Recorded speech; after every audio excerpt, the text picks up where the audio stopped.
Good morning everyone. Welcome to the IP class of 11th. This is Gaurav Jain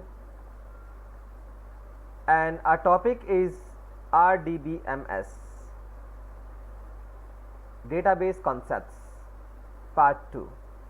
So we were learnt in the previous video about the database and its concepts, its terminology. And today's topic is relational database. A relational database is a collective set of multiple data sets organized by table, records and columns.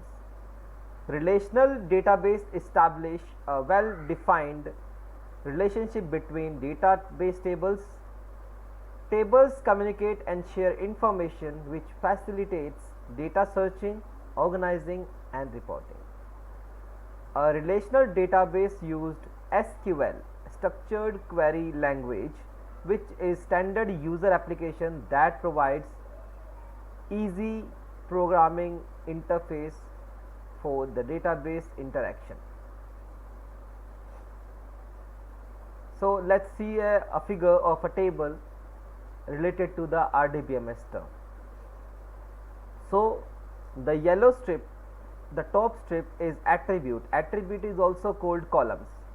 SID, SName, SAge, SClass and SSection is the columns, or we can say it attributes. And like SA's values are 14, 15, 14, 14, 15.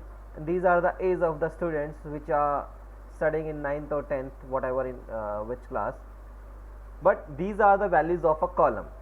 A's means the A's column contains the A's only, and a complete information related to a particular student is called tuple or record, and the collection of rows and columns, tuples or attributes, are called table or relation. Relation.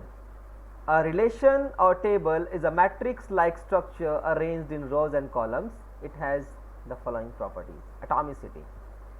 Atomicity means each column assigned a unique name and must have indivisible value or atomic value.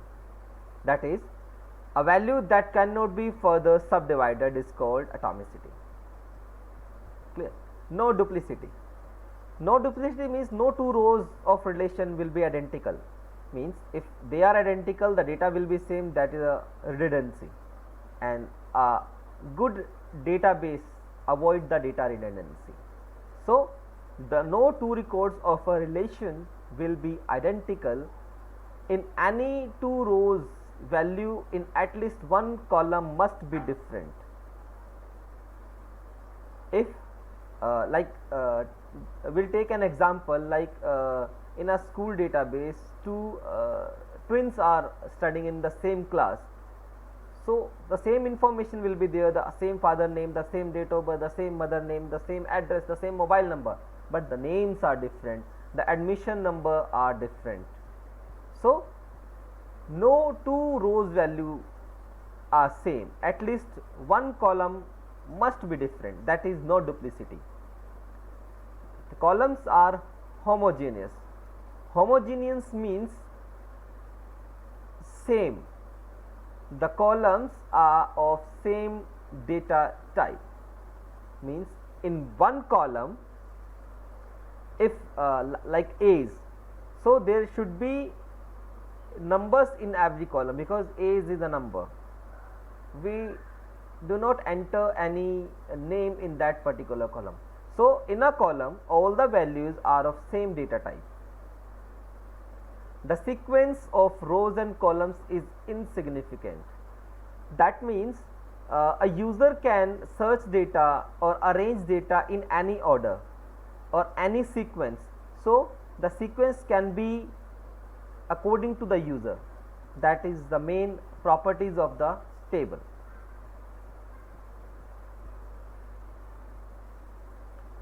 Okay. Tuple.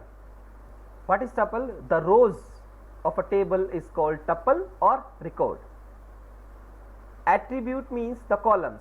Columns of a table is called attribute or field Degree, number of columns in a table is called degree, and number of rows in a table is called cardinality. Now there are some keys in a database which plays important role to manage the data. So how many types of keys are there? The first is the primary key. A primary key is used to uniquely identifies records in a table. Means it removes the data redundancy, it removes the duplicity of a data. With the help of example like school ERP system, all students, maybe two students has their same data like father name or mother name, and because they are siblings, but admission number must be different. So admission number can be the primary key. So candidate key means it's an attribute or set of attributes or keys participating for primary key to uniquely identify each record in the table. It's the keys participating for the primary key. And alternate key, out of all candidate keys only one gets selected as a primary key, and the remaining keys are known as alternate keys or secondary keys. Foreign keys means the primary key of another table. Foreign key means there is a column in a table that points the primary key of another table. Means when we relate to tables, the foreign key will be used. The foreign key acts as a cross reference between the tables. So this is the end of the chapter RDBMS, and in the next video we'll start with SQL, how to create database, how to create tables, database, how to use database, how to enter data in the tables, how to search the data. So okay, goodbye, stay home, stay safe. Thank you for watching.